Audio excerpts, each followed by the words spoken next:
for president who's seasoned through and through.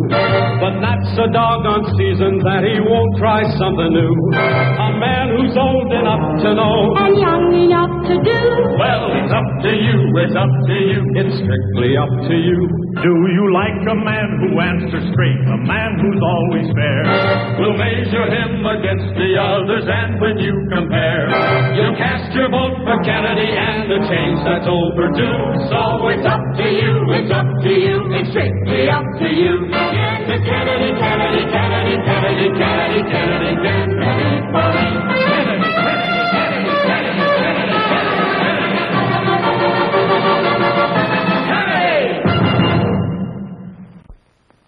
Every Republican politician wants you to believe that Richard Nixon is, quote, experienced.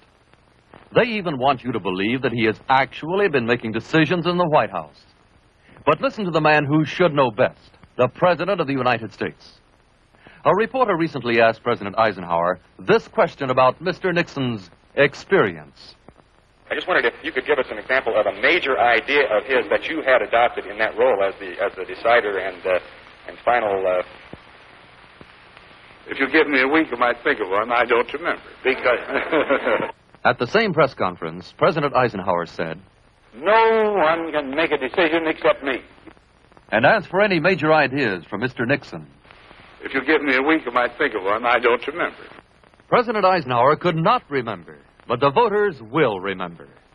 For real leadership in the 60s, help elect Senator John F. Kennedy president.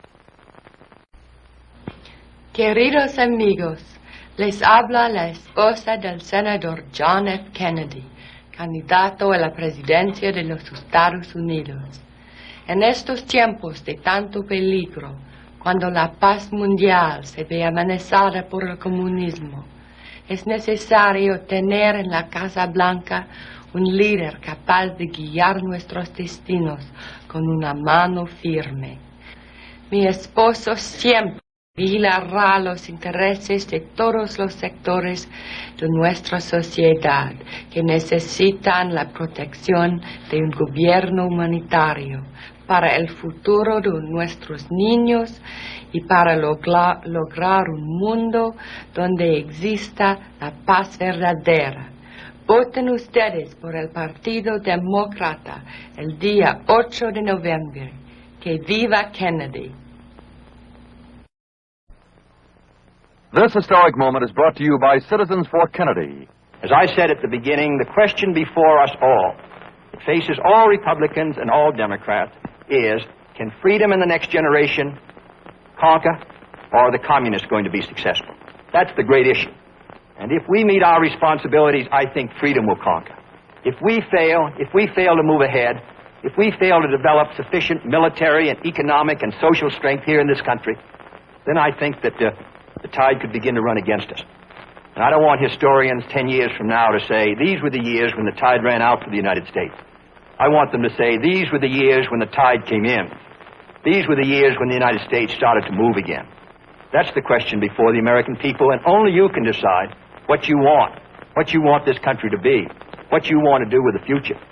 I think we're ready to move, and it is to that great task, if we're successful, that we will address ourselves. This is the Sills family. Recently, John F. Kennedy visited the Sills. Mr. and Mrs. Sills are facing one of the great problems that all American families are now facing, and that is the great increase in the cost of living. Our rent has gone up, our food, our cleaning of our clothing, buying of the clothing, our gas and electric, and our telephone bills have gone up. What's been your experience, Mrs. Sills, as far as keeping those two daughters of yours going? We're very concerned with their future. We would like both of them to go to college. Have you been able to put much aside? No, unfortunately, not right now. One of the things which I think has increased the cost of living has been this administration's reliance upon a high-interest rate policy. My own judgment is that we're going to have to try to do a better job in this field. Yes, we can do better. But to do so, we must elect the man who cares about America's problems. We must elect John F. Kennedy president. Hi, my name is Harry Belafonte. I'm an artist, and I'm not a politician. But like most Americans, I have a great interest in the political and the economic destiny of my country. I'm seated here with Senator Jack Kennedy.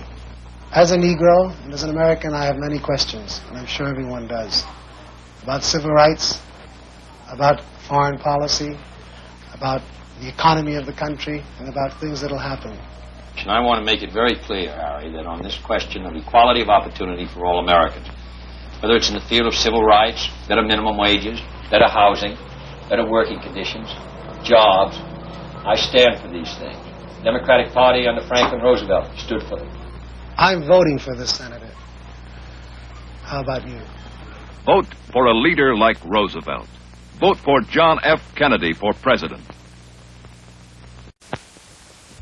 Here is President Eisenhower's decision on who is best qualified to follow him in the White House. Dick Nixon is superbly experienced, maturely conditioned in the critical affairs of the world. For 8 years, he has been a full participant in the deliberations that have produced the great decisions affecting our nation's security and have kept us at peace. He has shared more intimately in the great affairs of government than any vice president in all our history. He has traveled the world, studying at first hand the hopes and the needs of more than 50 nations. He knows in person the leaders of those nations, knowledge of immeasurable value to a future president. By all odds, Richard Nixon is the best qualified man to be the next president of the United States. Along with the president, all America is going for Nixon and Lodge. Vote for them on November 8th. They understand what peace demands. Mr. Nixon, what is the truth? Can we continue to have peace while Khrushchev is trying to stir up the whole world against us? Well, the truth is that we must continue to have peace. And we can if we continue to show firmness and strength to the communist world. Khrushchev is a cold, hard, ruthless man. He feeds upon weakness and doubt. And we must never make the mistake of letting him think we are weak. We must show him we are strong, economically and militarily, that we will not be coerced, that we will not tolerate being pushed around.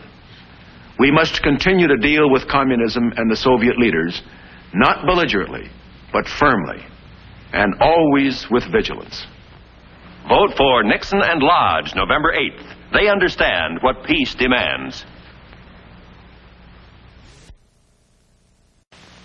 What is the most important issue confronting the American people in this election campaign? There's no question about the answer that I have found in traveling all over this nation. Above everything else, the American people want leaders who will keep the peace without surrender for America and the world. Henry Cabot Lodge and I have had the opportunity of serving with President Eisenhower in this cause for the last 7.5 years. We both know Mr. Khrushchev. We have sat opposite the conference table with him. We know what peace demands. We will keep America the strongest nation in the world, and we will couple that strength with firm diplomacy. No apologies, no regrets. Always willing to negotiate for peace, but never conceding anything without getting a concession in return. Vote for Nixon and Lodge, November 8th. Ladies and gentlemen, here is Ambassador Henry Cabot Lodge. My fellow Americans, our responsibility is great.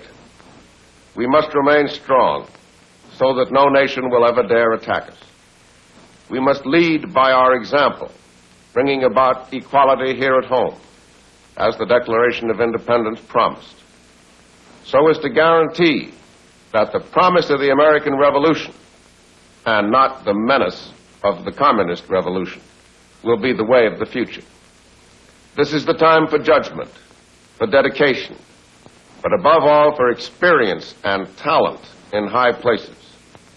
The next president must have all of these qualities, as does my running mate, Richard Nixon.